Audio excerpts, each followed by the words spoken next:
Hello everyone, welcome to the class. And in today's session, we are going to see the market as a social institution. So we have completed Unit 1, and today we will also be able to complete Unit 2. Okay, so for all the other chapters, you can refer to my other videos. Okay, you can go to my channel and see all those videos. So today I am back with chapter 4 of Unit 2, and today we are going to talk about the market as a social institution with some very important PYQs. Okay.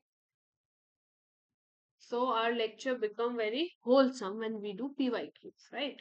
So जो chapter 4 है उसमें हम market की बात करते हैं ना. Market we mostly talk it in economic terms, but sociology में हम economic perspective के साथ साथ उसका सोशलॉजिकल पर्सपेक्टिव देखते हैं. उसकी कैसे मार्केट एक सोशल इंटरेक्शन का जरिया बनता है उसको देखते हैं. ओके, सो क्विकली बिकॉज थोड़ा सा ये चैप्टर बड़ा है तो थोड़ा सा टाइम लगेगा.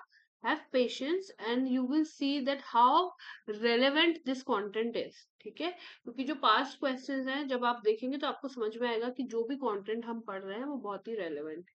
Okay, so a social institution is what? It is a group or organization that has specific rules, norms, expectations. Okay, so social institution जैसे हम फैमिली की बात करते हैं उसके कुछ रूल्स होते हैं, कुछ नियम होते हैं जो कि फॉलो करने होते हैं. ठीक है, फैमिली मेंबर्स को. So they have to follow a level of like some norms, some customs, there are some expectations from the member of family. Similarly, market भी एक social institution की तरह sociology में study किया जाता है.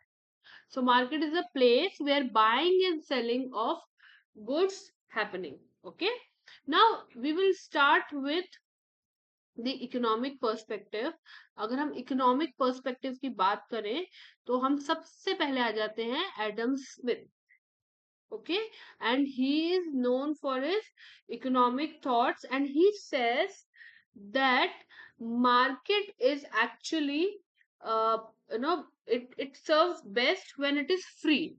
Free means कि state का या government का control नहीं है. Okay, state और government control is not there. So market बहुत अच्छे से काम करता है.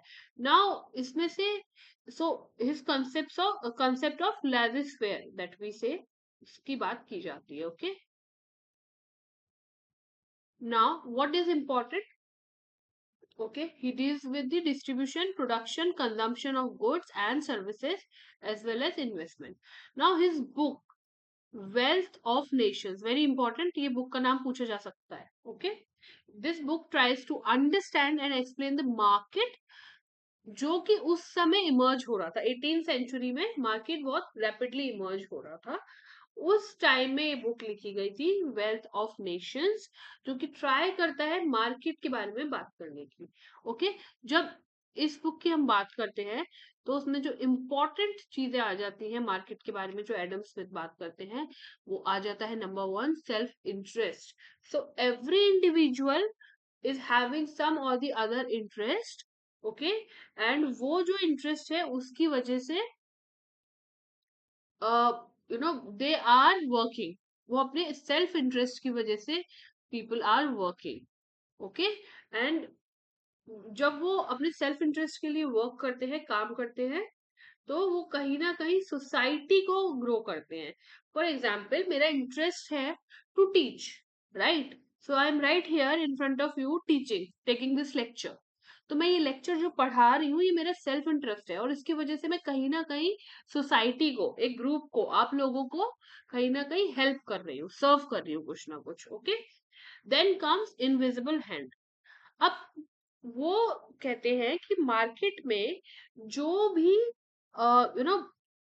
जो भी चीजें हो रही हैं, there is an invisible hand, जो कि फॉर एग्जाम्पल जब मैं अपने इंटरेस्ट की वजह से मैंने कुछ स्टार्ट किया मार्केट में. ओके, अपना कोई स्टार्टअप स्टार्ट किया, अपनी कोई शॉप ओपन की, कुछ भी. अब मेरा उसमें इंटरेस्ट है कि मैं कुछ प्रॉफिट कमाऊं. ओके। उस प्रॉफिट कमाने के प्रोसेस से वो पूरा मार्केट चलता है। ओके, किसी को सप्लाई चाहिए, किसी को सामान देना है, किसी को सामान लेना है, किसी को प्रॉफिट गेन करना है, किसी को सस्ते में लेना है। So all these factors are working as invisible hand that help in running the market. Okay, so इसकी इनविजिबल हैंड की इन्होंने बात की थी, जो कि बहुत इंपॉर्टेंट थी, और वो कहीं ना कहीं उस टाइम में जब मार्केट इमर्ज हो रहा था and people were not able to think about all these things, he was the intellectual who talked about it. Okay, so his most important two books where he talked about this are the theory of moral sentiments and the wealth of nations. ये याद रखना, books बहुत ज्यादा पूछी जाती है exam में, you all know that, right? Now, जैसा कि मैंने कहा था, laissez faire, he talked about this. Adam Smith ने बोला लाजिस फेयर मार्केट होना चाहिए, मतलब कि जो मार्केट है उस पर गवर्नमेंट का कंट्रोल नहीं होना चाहिए, गवर्नमेंट को इंटरफेयर नहीं करना चाहिए, it will run through invisible hand, private sector में होना चाहिए। ओके, एंड देन सोशियोलॉजिकल जो पर्सपेक्टिव है वो ये बोलता है कि there is some social and cultural aspect to the market. मतलब ऐसा नहीं है कि जब मुझे जरूरत होती है मैं सिर्फ तभी शॉपिंग करती हूँ। There are days when I shop in order to satisfy my cultural needs, my social needs. For example, buying new clothes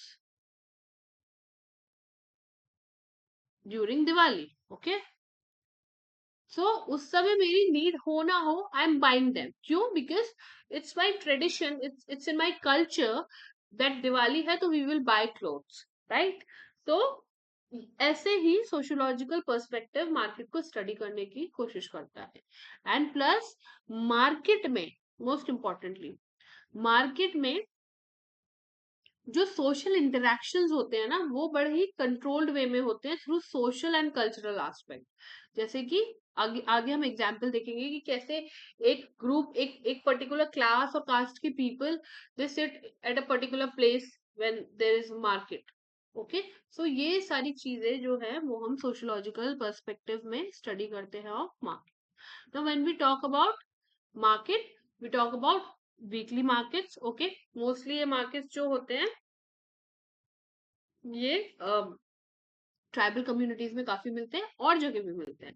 then we talk about traditional business communities. Okay, now when we talk about traditional business communities, so ये Vaishyas, Parsi, Sindhis, Bohras, Jains. Okay, आप ये, I mean I am not saying this, book में भी ऐसे ही नहीं लिखा है, you all know, you all will be knowing some people in your locality or somebody known to you कि जो इन पर्टिकुलर ग्रुप से होंगे, कम्युनिटीज से होंगे, जो कि मोस्टली बिजनेसेस में होते हैं। ओके, नाउ ये इंपॉर्टेंट है, एग्जाम में पूछा जा सकता है, आई थिंक पूछा भी गया था ये शायद।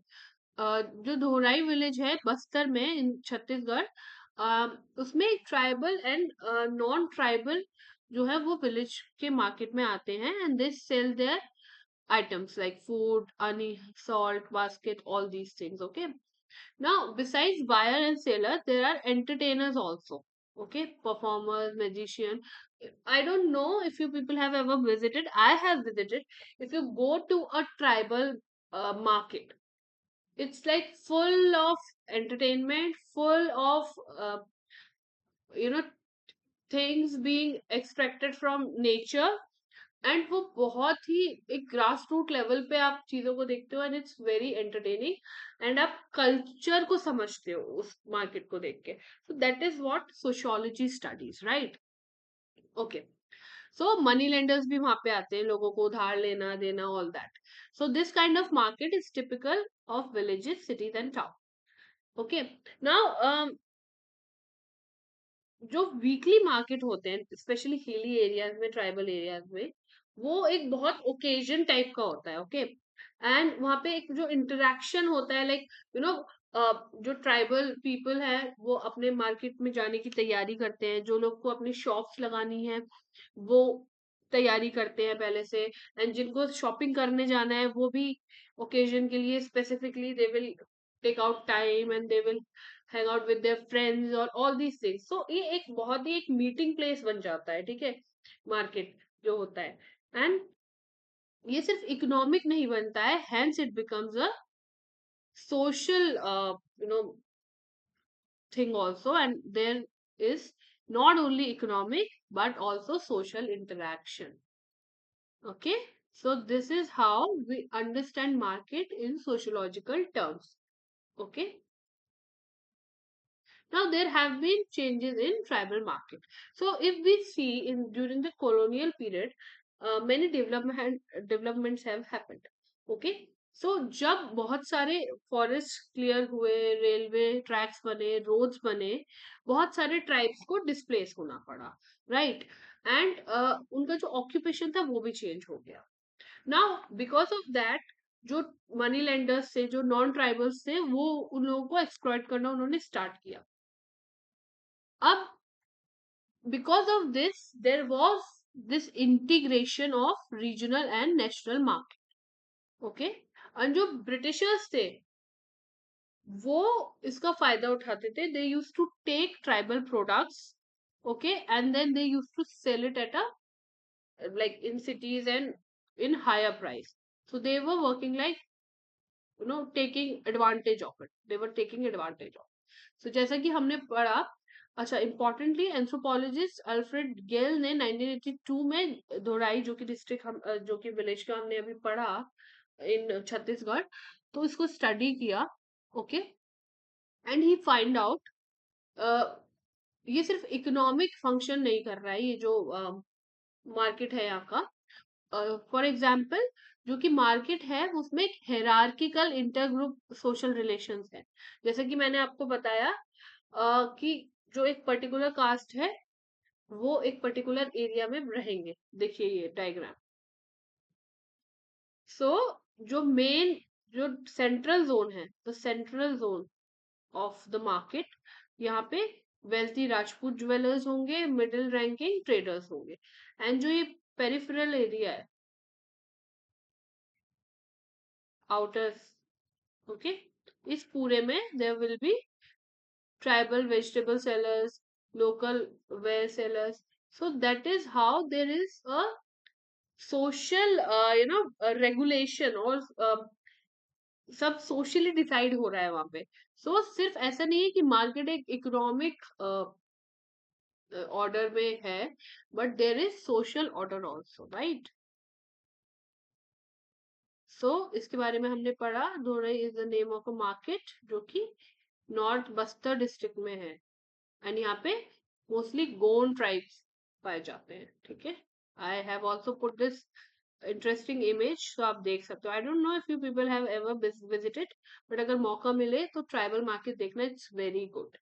बहुत बहुत कुछ आपको देखने को यूनिक चीजें मिलेंगी। Now let's see caste based markets. So अगर प्री कॉलोनियल पीरियड की बात करें तो मार्केट जो था इंडिया में वो ऑलरेडी वेल डेवलप था before the एडवांट of Britishers. And mostly वहां पे जो एक्सचेंज था वो नॉन मार्केट एक्सचेंज था, मतलब मनी डायरेक्टली इन्वॉल्व नहीं था, बट बार्टर सिस्टम था। Like I have something, you have something, we need, I need what you have, you need what I have, so हम एक्सचेंज कर लेंगे एंड हम दोनों की जो जरूरत है वो पूरी हो जाएगी। And then there was jajmani system also. So jajmani मतलब जजमान होते थे, कामिन्स होते थे।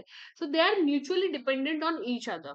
ओके, सो जो जजमान थे वो उनको कैश या कुछ जरूरत की चीजें दे देते थे कामिन्स को, जो कि उनकी सर्विस करते थे, जैसे बार्बर हो गया, जैसे टेलर हो गए। Okay, so this was a mutual dependency among them. तो ये जो रिलेशन था वो काफी परमानेंट होता था अपने आप में, right? And then when we talk about pre colonial, like pre colonial spices, cotton, jutes, okay, so ये सब जो था उस टाइम पे वो हुंडी और बिल ऑफ एक्सचेंज जो था वो प्रैक्टिस होती थी ग्लोबल ट्रेड के लिए। देखो, हुंडी क्या होता है और bill of exchange, simple terms में कि it's like a written document kind of thing, कि मैंने आपको लिख के दे दिया कि आपके पास इतना उधार है या आपको इतना पे करना है मुझे, and you will show it to somebody else. It's like a financial instrument. Okay, basically promissory note कि मनी ट्रांसफर के लिए या ट्रेड के लिए जिसे यूज करते थे, राइट। आगे देखते हैं। उस समय क्योंकि बैंकिंग उतना डेवलप नहीं था तो उसका एक ऑल्टरनेटिव हुआ है एक तरीके से। जैसे हम बैंक में पैसे जमा करते हैं तो we get it in return, okay, हमारे पास मैसेज आ जाता है अब तो, ऐसा। और इंडिया के अपने मैन्युफैक्चरिंग यूनिट्स से और ट्रेडिंग नेटवर्क्स भी थे।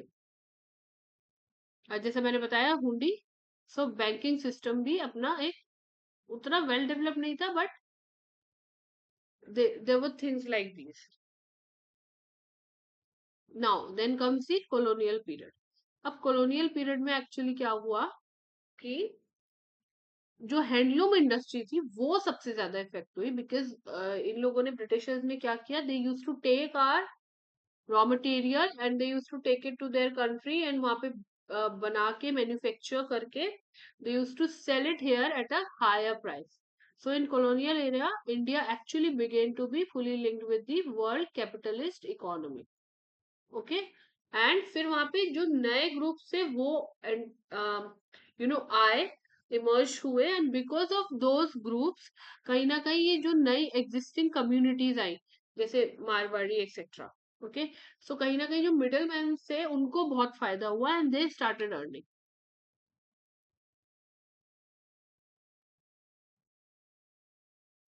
Now for example, Nattukottai जो थे तमिलनाडु के, वो बैंकिंग और ट्रेड की एक्टिविटीज में they were very deeply embedded in it, and उनकी जो कम्युनिटी है ये इसके लिए जानी जाने लगी. And in some cases new community जो थी, मैंने जैसे बताया, उन्होंने बहुत ज्यादा एडवांटेजेस ली and they emerged as economic powers even after independence. उस समय का जो बेनिफिट हुआ कॉलोनियल टाइम का, and after independence they became very powerful in economic and business things. So for example Marwari community का जैसे मैंने आपको बताया अभी, राइट, जो कि आप अभी भी जानते हैं.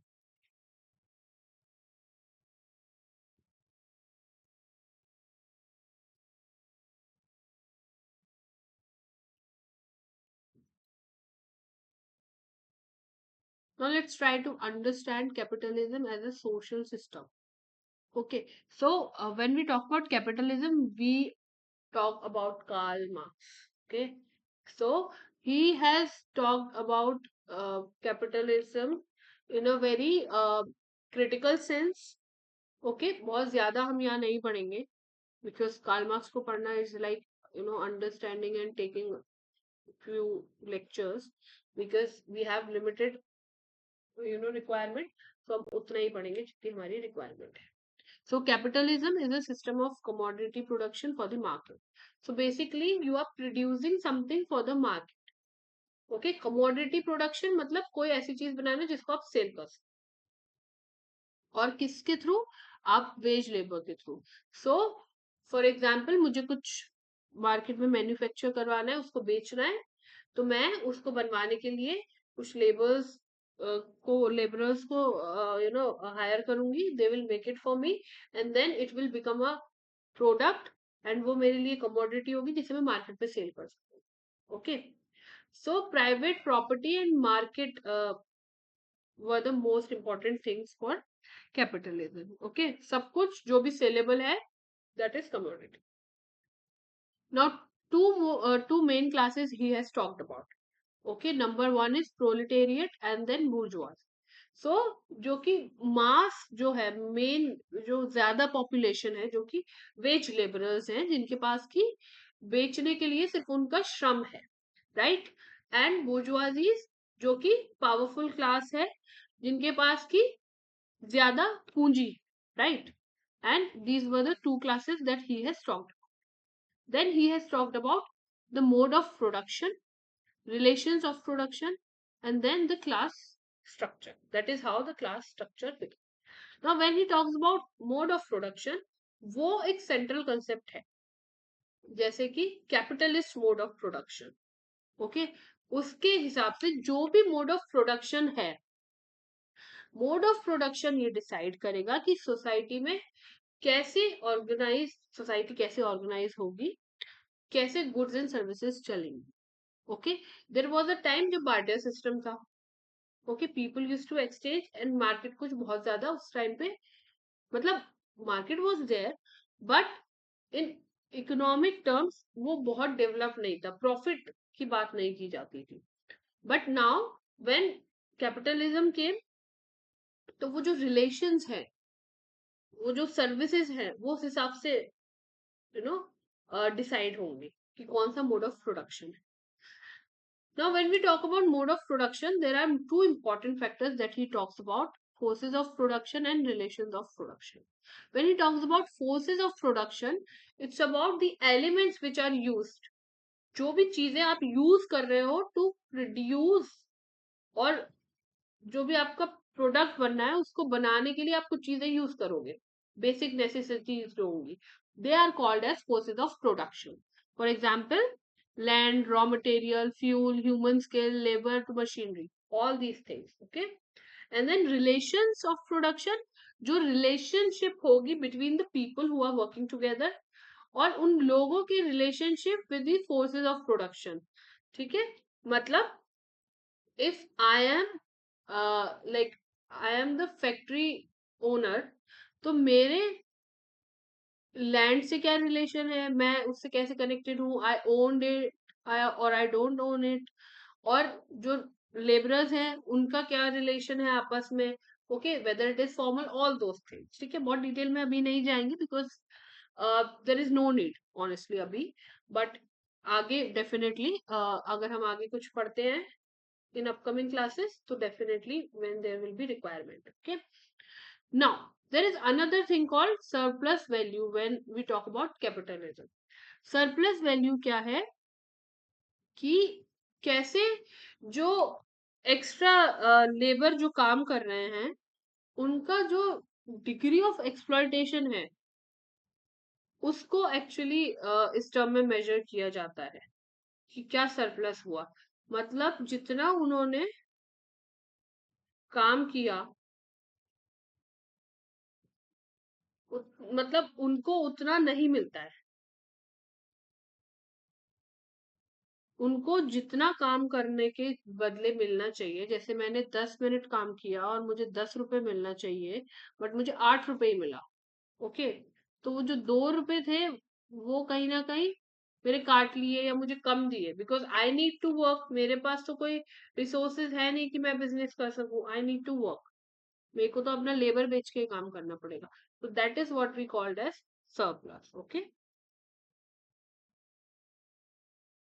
जितने का उन्होंने काम किया उससे उन्हें कम मिलता है, वो प्रॉफिट चला जाता है मालिक के पास. That is what we call as surplus value.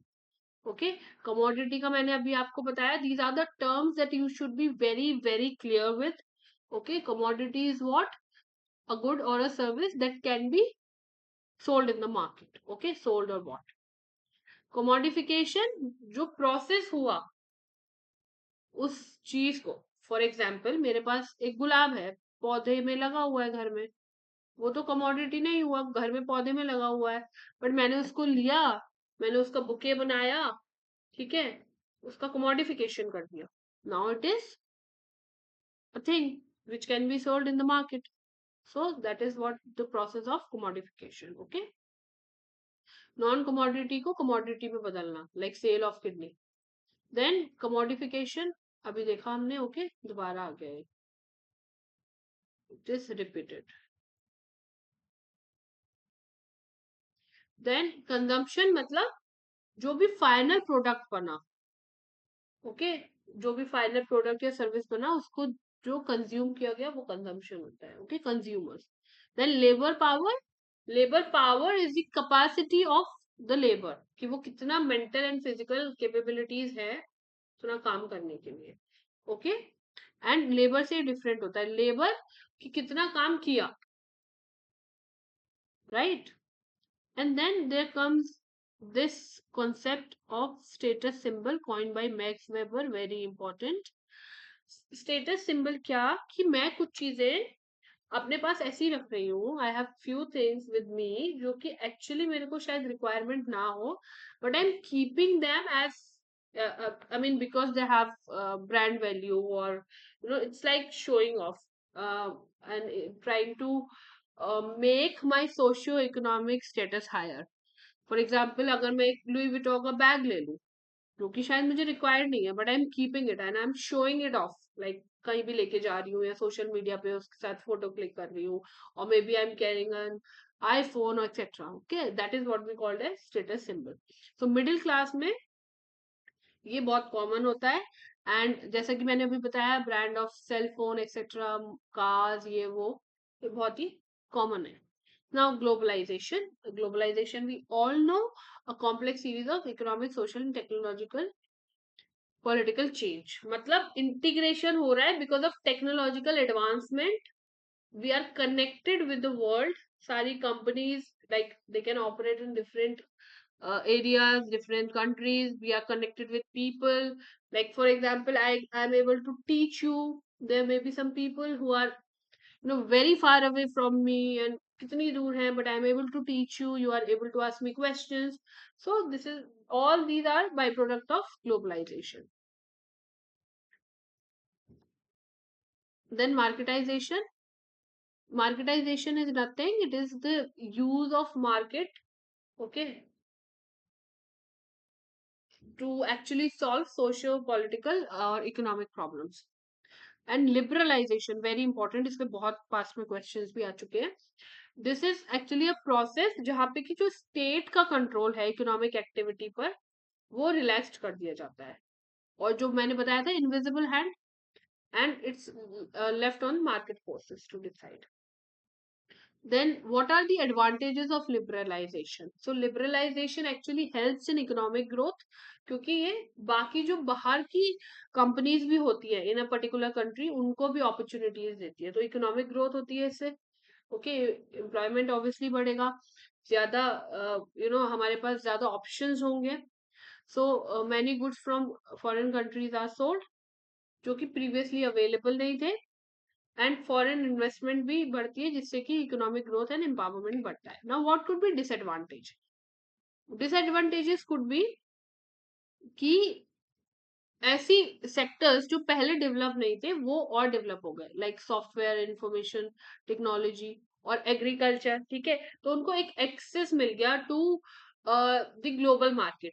ठीक है, लाइक फिश, फ्रूट्स एक्सेट्रा, जो चीजें हमारे यहाँ पैदा होती हैं जो कि हम बाहर नहीं सेल कर पाते थे, now we have opportunity, we can sell all those things into, like we can send it to global market, we have exposure to global market. और बाकी जैसे ऑटोमोबाइल, इलेक्ट्रॉनिक्स और ऑयल स्टील, जो कि जिसमें कि हम we are not able to compete with the other foreign product जो है जिससे हम compete नहीं कर सकते, जिसके लेवल में हम नहीं है, वो कहीं ना कहीं हमारे लिए डिसएडवांटेज हो जाती है. Okay,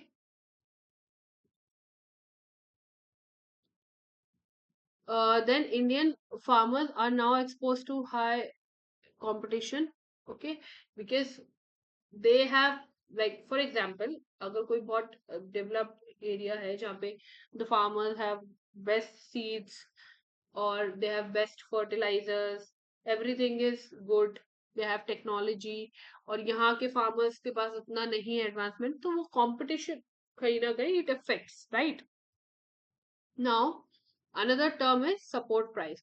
So support price is basically, uh, it is a price which is decided by the government, कि इस प्राइस पे गवर्नमेंट एग्रीकल्चर कमोडिटीज को परचेज करेगी ताकि जो इनकम है, मिनिमम इनकम, वो फार्मर्स को मिल सके. Then come subsidies. सब्सिडीज मतलब जो भी जो भी पब्लिक कुछ खरीद रही है उसका कुछ पार्ट गवर्नमेंट पे करती है.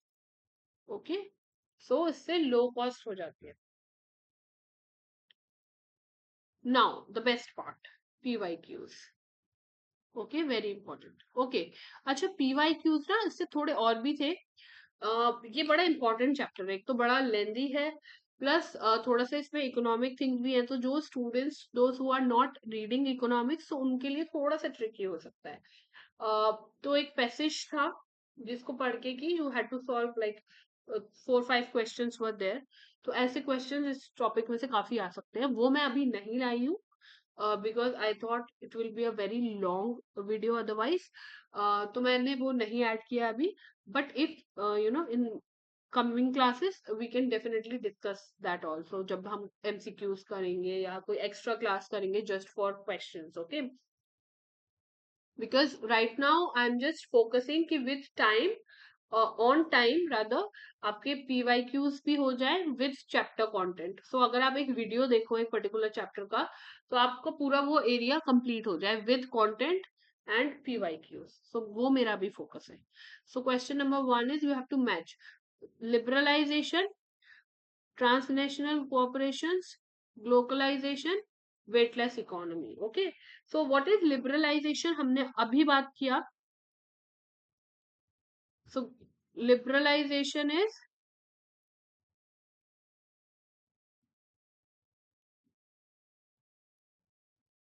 opening up of economy to the global market. Then globalization, mixing of global and local. Okay, so A का 4, okay, and C का 2. Okay, B ka 3. It's saying B ka 3. Yes, very good.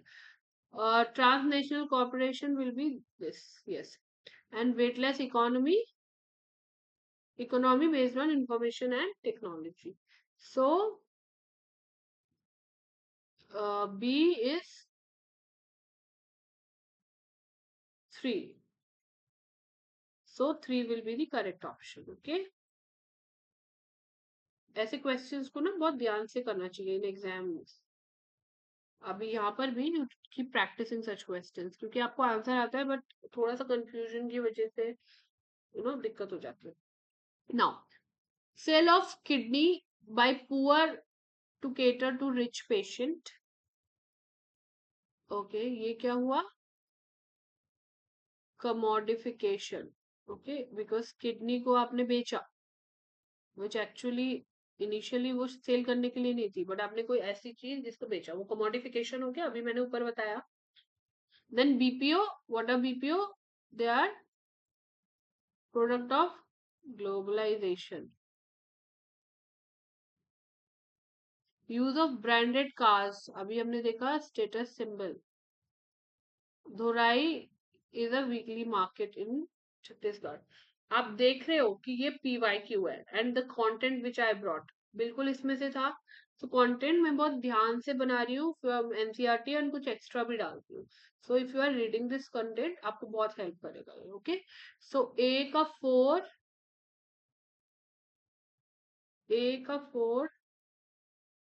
B का 3, सी का we have 2. So option 1 will be correct answer. Okay. Then question number 3. Okay, it's a big one. Arrange the statements that reflects emergence of new markets and groups in Indian during independence era. So after colonialization, India became a source of raw material and consumer of manufactured goods. After colonialization, during British rule, okay. After independence, अभी आप ये trend ही देख लो. India was a major supplier of manufactured goods before it's in pre-colonial era. So D, सी सबसे पहले बात हो रही है डी की, प्री कॉलोनियल एरा की. ये आफ्टर कॉलोनियलाइजेशन की बात कर रहा है, ये ड्यूरिंग कॉलोनियलाइजेशन की बात कर रहा है, ये आफ्टर इंडिपेंडेंस की बात कर रहा है. तो बहुत सी तो सबसे एंड में आएगा. ओके, सो डी सबसे पहले आएगा अगर हम सीक्वेंस की बात करें, क्योंकि प्री कॉलोनियल पहले इंडिया फ्री था, प्री कॉलोनियल, फिर कॉलोनियल स्टेट आया, उसके बाद इंडिपेंडेंस आई. So D will be first. So which option will be correct? D देखो फर्स्ट है तो option 1 will be correct. D के बाद it's saying A, after colonialisation India become a source of. जैसी कॉलोनियलाइजेशन हुआ, इंडिया एक source बन गया रॉ मटेरियल का. ओके, और कंज्यूमर ऑफ मैन्युफैक्चर्ड गुड. वो ब्रिटिशर्स यहाँ से रॉ मटेरियल ले जाते थे. इंडस्ट्रियल रेवोल्यूशन हुआ था तो ब्रिटेन में बहुत सारी मशीन्स थी, फैक्ट्रीज थी, वो यहाँ से रॉ मटेरियल ले जाते थे. They use to process it अपनी फैक्ट्रीज में and use to sell it here in India at higher prices. Okay, so 1 will be correct answer. Let's see the fourth question, which is I think the last one also. Yes. The fourth one is opening up of a country's economy to world market. This is liberalization, हमने अभी पढ़ा. Workforce involved in design and development. Okay, ये I think 4 होगा. Okay, अभी इसको छोड़ते हैं. ठीक है, जिस ऐसे ही करना है हमेशा, जिस पे डाउट हो. Firms having more than one company in many countries. So ये क्या होगा? सी का transnational corporations. Okay, so C का 1, ए का 3. सो इधर ऑप्शन 1 और 4 होगा. अब देख लेते हैं. Able to make transaction without physical presence, मतलब कैश नहीं हो या खुद प्रेजेंट नहीं हो तब भी पैसा भेज सकते हैं. तो ये हुआ इलेक्ट्रॉनिक इकोनॉमी. डी का second. So option 4 will be correct. So this B will be option 4.